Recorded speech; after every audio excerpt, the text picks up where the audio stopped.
Here's something that doesn't add up. It's not the headline numbers, as shocking as they are. It's the math that we're not doing. It's the space between what we're told and what's actually happening. Between January 1st and January 15th, 2026, more than 800 people vanished in Delhi. That's 54 people every single day. One person disappearing every 27 minutes. And the alarming part? The majority are women and children. You're listening to Nelson John 360. Nelson John 360. Hello and welcome back to Nelson John 360. I'm your host, Nelson John. And today we're diving into a crisis that's unfolding in real time in India's capital. A crisis that most of us are scrolling past without understanding what it actually means. Because when we hear 800 missing persons, we process it as a statistic. But let me tell you what that number actually represents and why the pattern behind these disappearances should concern every single person listening. Picture this: Delhi 2021. A girl, let's say she's 16, leaves for her tuition class one afternoon. Her parents expect her back by evening. She never arrives. The next morning, they file a police report. The investigations begin, boxes get ticked, procedures get followed. And then she's found. She ran away. Case closed. Everyone moves on. But here's the thing that nobody is asking. What happened in between? What drove her to leave? And more importantly, what happens now that she's back? Because that story I just told you is not an isolated incident. It's the most common story in a data set that recorded 121,350 missing children across India in 2021 alone. That's 11% higher than the previous year. That's the highest number in a 5-year reporting cycle. And that number, it only tells us about the children who were reported missing. The ones whose disappearances were documented, whose cases made it to the system. India is home to 472 million children. That's 39% of our population. That's 19% of the world's entire child population. When we talk about India's demographic dividend, this is what we're talking about. But here's the uncomfortable truth that we need to sit with. By the end of 2021, 44,524 children remained untraced, not found and returned, not recovered, untraced. That's an entire small city of children who have simply vanished from the official record. Now, a recent study submitted to the National Human Rights Commission by the New Concept Center for Development Communication decided to dig deeper than just the numbers. What they did was they focused on Delhi, examined police records across 6 districts, analyzed 166 specific cases, and interviewed key stakeholders. And what they found challenges almost everything we assume about missing children. Combined with the January 2026 PTI report showing 800 disappearances in just 15 days, we're looking at a crisis that's not improving. In fact, it's accelerating. Let's start with the geography, because location matters. In Delhi, the disparity is staggering. Outer North District recorded 750 missing children cases in 2021. Northeast had 535. The Outer District, 534. Meanwhile, the Railway District had 14 cases. New Delhi District had 38. Same city, same legal framework, same police force. But the numbers tell us that if you are a child living in the peripheral, densely populated areas of Delhi, you are exponentially more vulnerable than a child living in the central, more affluent neighborhoods. And then there is the gender dimension that we just can simply not ignore. Nationally, girls account for 65 to 74% of all missing children cases. In Delhi in 2021, the split was 72% girls, 28% boys. The median age for missing girls is 16. For boys, it's 14 and a half. This isn't random. This pattern tells us something about the specific vulnerabilities that girls face, about trafficking for commercial sexual exploitation, about domestic servitude, about forced marriages. And when PTI reports that women and children form the large share of the January 2026 case, we're seeing this same gender pattern continuing and intensifying. But here's where it gets really interesting. And this is where the Delhi study reveals something critical. 73% of the children who were traced in Delhi were runaways. They left on their own. They weren't kidnapped. They weren't abducted. They chose to disappear. Now compare that to Chandigarh, where 97% of missing children cases were runaways. That gap between 73 and 97%, that's telling us that Delhi has a significantly higher rate of what the study calls criminal pull factors.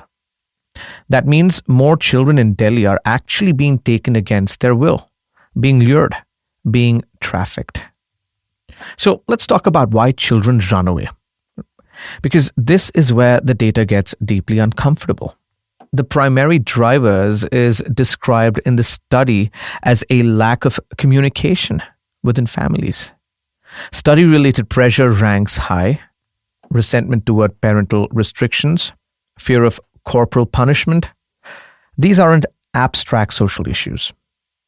These are specific, addressable failures happening in homes across economic classes. When nearly 3/4 of traced children choose to leave, we're not looking at a law enforcement problem. We are looking at, I would say, a parenting crisis, an education system crisis, a communication breakdown crisis. But then there's that other 27%, the children who didn't choose to leave, the ones who fall under Section 363 of the IPC, kidnapping. And here's a statistic that should make every parent, every teacher, every school administrator stop and think. 51% of children disappeared during what the study calls transition times. That means during school hours or while commuting to and from tuition classes. Think about what that means. We have these two supposed safety nets, home and school, and children are vanishing in the gap between them. The journey from the front door to the classroom, that 15-minute walk, that auto rickshaw ride, that crowded metro commute, has become the most dangerous part of a child's day. The study found a clear correlation between disappearances and marginalized environments, specifically what are called Jhuggi-Jhopdi clusters and slum areas. These are predominantly migrant communities where both parents are often working, leaving what researchers describe as a supervision deficit. But let's be clear about what we're really talking about here. We're talking about families where economic survival requires both parents to work outside the home. We're talking about communities where the luxury of constant supervision doesn't exist. And the children in those communities are the ones paying the price. Now, let's talk about what happens when a child goes missing. Because this is where India's response reveals some serious systemic cracks. We have multiple legal frameworks. There is the Juvenile Justice Act of 2015, which classifies a missing child as a child in need of care and protection. There is a Ministry of Women and Child Development's Standard Operating Procedure from 2016. There is Delhi Police's Standing Order from 2022. 3 different frameworks, 3 different sets of procedures, 3 different institutional priorities. The Juvenile Justice Act assumes that every missing child needs care and protection.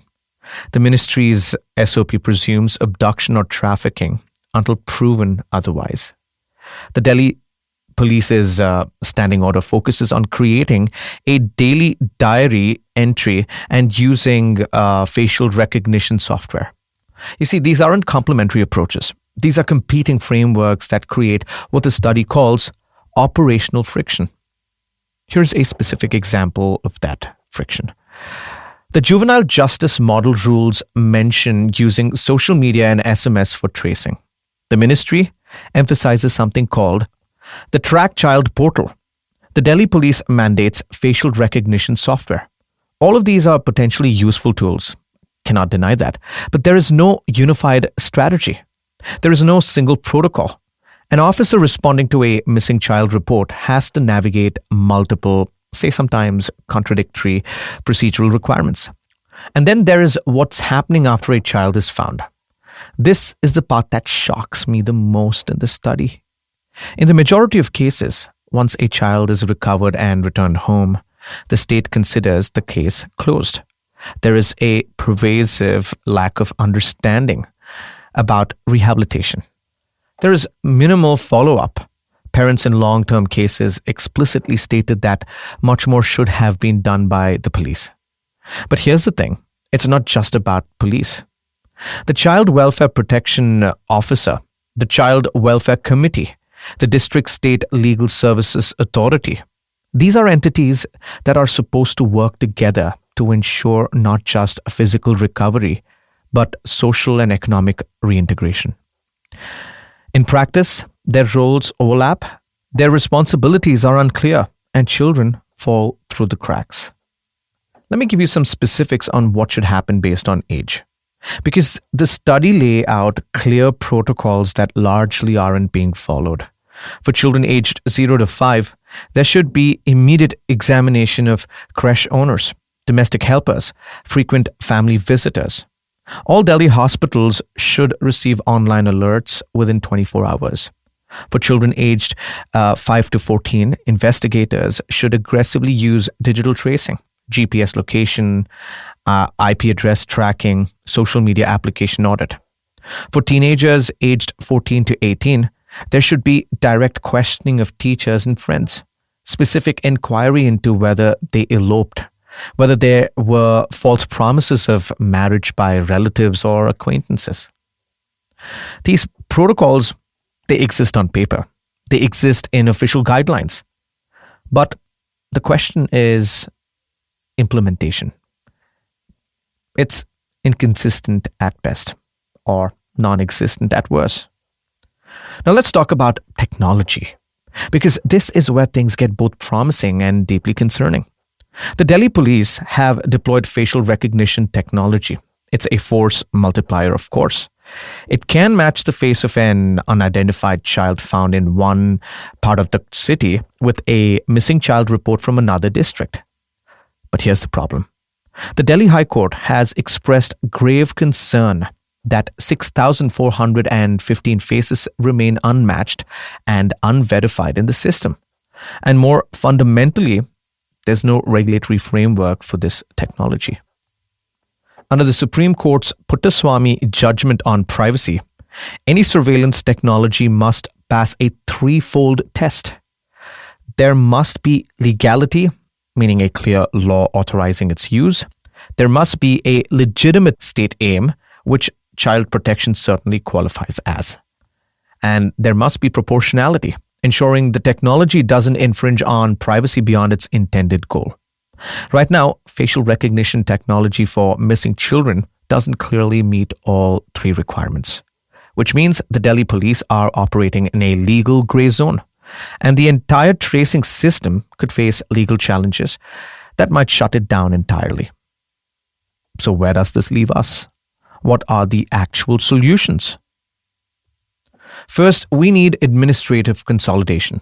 Right now, we have what the study describes as scattered standard operating procedures. The Delhi police need to integrate the ministry's risk assessment form into their standing order.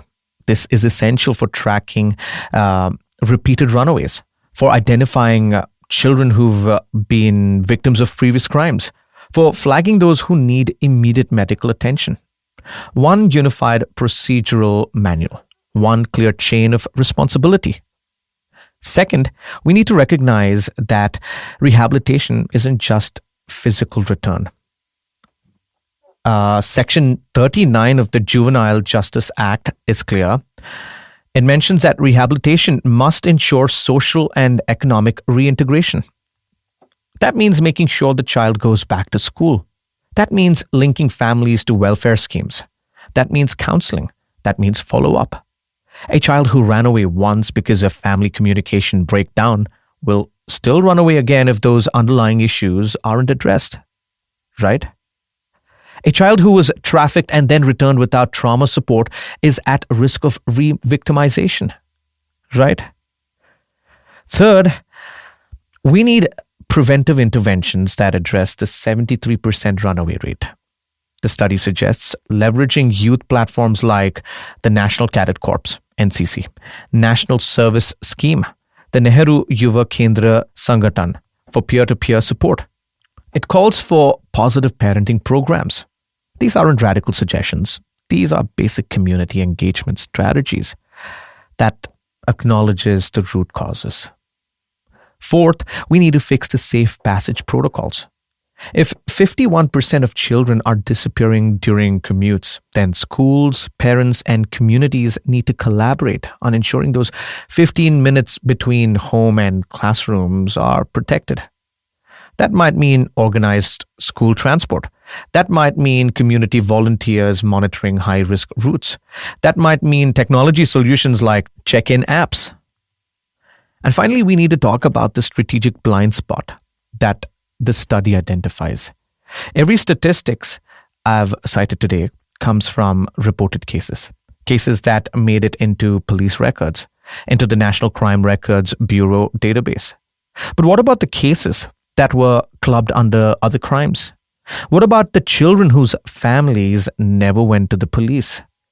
What about the communities where distrust of law enforcement means disappearances simply aren't reported? Without accounting for those hidden cases, without mapping the invisible crisis, we cannot effectively allocate resources. We can't identify emerging hotspots. We can't measure whether our interventions are actually working. You know what? Let me be honest with you about something. I have a 7-year-old son.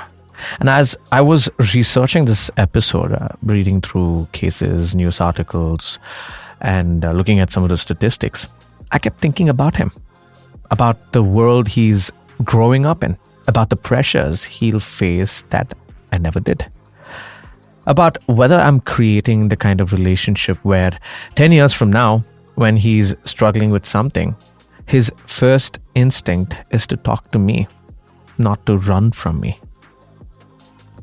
Yup, so if you are a parent, a family member, a teacher, neighbor, or someone who has a child in their life, talk to them. Really talk to them. Listen to them without jumping to solutions or lectures. Create a space where they feel safe enough to tell you when something's wrong, when the pressure feels unbearable, when home doesn't feel like the sanctuary it should be. And if this episode made you think, if it changed how you see this crisis, do me a favor, send it to a parent who needs to hear this. Share it in your community groups or post it on your social media. Tag someone who's raising kids and dealing with these same fears. Because awareness is the first step towards change. The more people understand what's actually happening, the more pressure there is on our system to fix what's broken. Take care of the kids in your life. Hold them a little closer, listen a little harder, and I'll see you in the next episode.